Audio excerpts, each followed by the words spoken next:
السلام علیکم ناظرین، عامر میاں اور آسٹرو ہوپ ایک بار پھر موجودہ ہفتہ 25 جنوری تا 31 جنوری کا احوال بتانے کے لیے، اور اب بات کریں گے تیسرا حصہ کی، جس میں چار کا ہم نے سیٹ اپ بنایا ہوا ہے.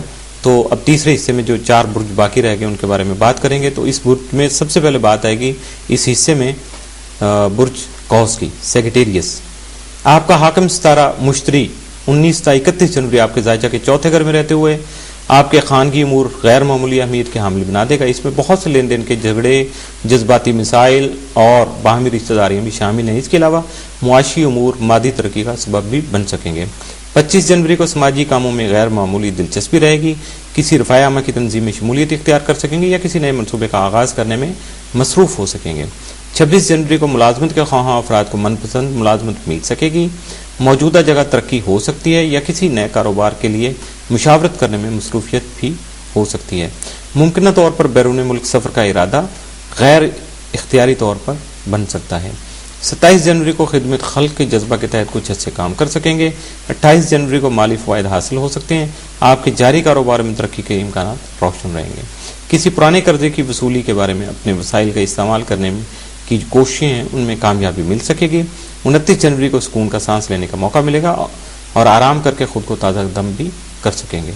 30 جنوری کو کسی نئے رومانس میں کامیابی حاصل ہو سکے گی. محتاط رہیے گا کیونکہ بات ساری عمر کی ذمہ داریوں تک بھی جا سکتی ہے. 31 جنوری کو بچوں اور مالی معاملات پر توجہ دینے کی ضرورت ہوگی. برج جدی کیپریکارن. آپ کا حاکم ستارہ زحل تمام ماہ آپ کے زائچہ کے 10ویں گھر میں رہتے ہوئے 14 جنوری کو راجہ حالت میں آ جائے گا.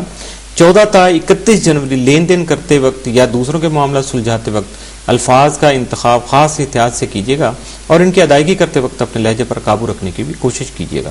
دوسروں سے لین دین کے بارے میں بے حد محتاط رہیے گا اور ہمت و حوصلہ سے کام لیجیے گا. 25 جنوری کو مستقبل کی کاروباری ترقی کے لیے منصوبہ بندی کر سکیں گے، لیکن اپنی چادر دیکھ کر ہی اپنے پاؤں پھیلائیں گے تو بہتر رہے گا، ورنہ بعد میں وسائل کی کمی کا رونا شروع ہو سکتا ہے. 26 جنوری کو بیرون ملک سفر میں رکاوٹ پیدا ہو سکتی ہے، جبکہ کاروباری اتار چڑھاؤ میں مالی نقصان کا اندیشہ بھی آپ کے ساتھ ساتھ رہے گا. 27 جنوری کو محتاط طرز عمل اپنائیے گا تاکہ ہر قسم کی پریشانی سے بچا جا سکے. دوسروں کے کہنے میں آ کر کوئی جذباتی یا معمول سے ہٹ کر جو ہے وہ کام نہیں کیجیے گا، یعنی اپنی ضد کو یا انا کو سامنے مت لائیے گا. 28 جنوری کو اکثر جگہوں پر نمایاں شخصیت بن کر ابھریں گے. 29 جنوری کو صحت کا خاص خیال رکھیے گا اور آرام کے لیے وقت بھی نکالیے گا. 30 جنوری کو کاروباری حضرات کے لیے نئے کام کی ابتدا کرنا سود مند رہے گا، لیکن اس کا یہ مطلب نہیں ہوگا کہ پرانے معاملات کو یکسر بند کر دیا جائے. 31 جنوری کو مختلف پارٹیاں آپ سے رابطے میں ہوں گی، اپنے مفادات کو مد نظر رکھتے ہوئے جس سے بھی مالی فوائد حاصل کرنا چاہیں گے کر سکیں گے. برج دلو ایکویریس. آپ کا حاکم ستارہ زحل بدستور ماہ جنوری آپ کے زائچہ کے 9ویں گھر میں رہتے ہوئے 14 جنوری سے راجہ حالت میں رہے گا اور اس کے بعد 14 سے 31 جنوری اپنے معاملات کو نپٹانے میں محتاط رہنا ہوگا، جبکہ بعض امور میں آپ کو مشاورت کی ضرورت بھی ہو سکتی ہے.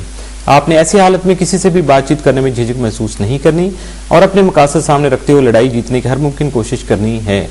آپ کا ذیلی حاکم یورینس تمام خانہ مال میں رہتے ہوئے آپ کے غیر ضروری اخراجات کو آپ کی مالی پریشانی کا سبب بنا سکتا ہے، جبکہ یہ ایسی صورتحال ہوگی جس میں نقصان کا اندیشہ بھی برقرار رہے گا.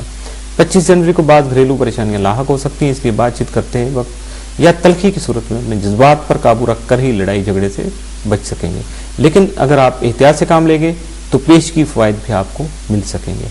26 جنوری کو کاروباری تجارتی سرگرمیوں میں اضافہ ہو سکے گا.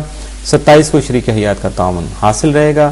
28 کو بچوں کے ساتھ تفریح کا پروگرام بن سکے گا یا بچوں کی خوشی کے لیے کسی تقریب کا انعقاد کر سکیں گے.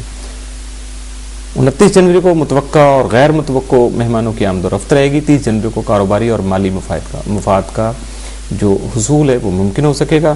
31 جنوری کو غیر متوقع طور پر کوئی انعامی فائدہ مل سکتا ہے. برج حوت پائسس. آپ کا حاکم ستارہ مشتری 19 تا 31 جنوری عروج یافتہ رہتے ہوئے مغیرانہ اور مؤدبانہ طبیعت کی بدولت عزت و شہرت میں اضافہ کا باعث بن سکے گا. اس کے علاوہ آپ کے کام کرنے کی صلاحیت میں بہتری پیدا ہو سکے گی. آپ کا ذیلی حاکم نیپچون تمام آپ کے زائچہ کے 12ویں گھر میں رہتے ہوئے خفیہ امور میں کامیابی دلانے کا باعث بن سکے گا. دوسروں سے علیحدہ اور پوشیدہ منصوبوں میں آپ کی توقع سے بڑھ کر کامیابی کے امکانات سامنے آ سکیں گے. 27 جنوری مریخ زہرہ مقابلہ سے کاروباری یا ذاتی امور میں کسی کے غلط مشوروں پر عمل نہیں کیجیے گا، ملازمتی امور میں مصروف رہیں گے، جذبات پر قابو رکھیے گا، کسی معمولی نقصان سے دل برداشتہ ہونے کی کوئی ضرورت نہیں ہوگی، بلکہ محنت کر کے اپنی تقدیر بدلنے کی کوشش کریں جس میں آپ کو کامیابی مل سکے گی۔ 25 جنوری کو دل جمعی سے کام کریں گے تو فوائد کی توقع بھی رکھ سکیں گے۔ 26 جنوری کو ہر طرف سے کامیابیاں جو ہے اس کا پیغام آپ کو مل سکتا ہے اور اس کی توقع رکھنا چاہیے۔ 27 جنوری کو بیرون ملک امیگریشن کے حصول میں آسانیاں پیدا ہو سکیں گی۔ 28 کو آرام کریں تاکہ صحت بحال رہے۔ 29 جنوری کو قرض وغیرہ لینے کے معاملے میں محتاط رہیے گا کیونکہ ادائیگی میں مشکلات پیدا ہو سکتی ہیں۔ 30 جنوری کو بچوں کی تعلیم و تربیت پر توجہ دے سکیں گے۔ 31 جنوری کو کاروباری معاملات میں بہتری سے مالی فائدہ ہو سکے گا۔ چوتھا حصہ بھی ختم ہوا۔ اجازت چاہنے سے پہلے آپ کو ریکویسٹ بھی کروں گا کہ وزٹ کرتے رہیے astrohope.com اور اردو کی اس یونیک اور پہلی ویب سائٹ کی ترقی میں اپنا حصہ ڈالیے گا، اپنے دوستوں کو، عزیز و اقارب کو اس کے بارے میں بتائیے گا تاکہ وہ بھی اس کو وزٹ کریں اور ہم ایک وہ اکیلا چلنے کے بجائے ایک کارواں بن کے ہم منزل کی جانب رواں دوا رہے ہیں۔ تو وزٹ کرتے رہیے گا astrohope.com اور اس کے ساتھ ساتھ ڈائریکٹ رابطہ کے لیے 03334286 اور 03004081 اور لینڈ لائن نمبر جس کو ہم PTCL نمبر بھی کہتے ہیں وہ ہے لاہور کے کوڈ کے بعد 35784474 اور ای میل کے لیے info@astrohope.com اور ڈائریکٹ رابطہ کے لیے یا ملاقات کے لیے ہمارے آفس کا ایڈریس ہے office number 703 gold centre liberty market Gulberg 3 Lahore Pakistan. اجازت دیجیے گا، اللہ حافظ۔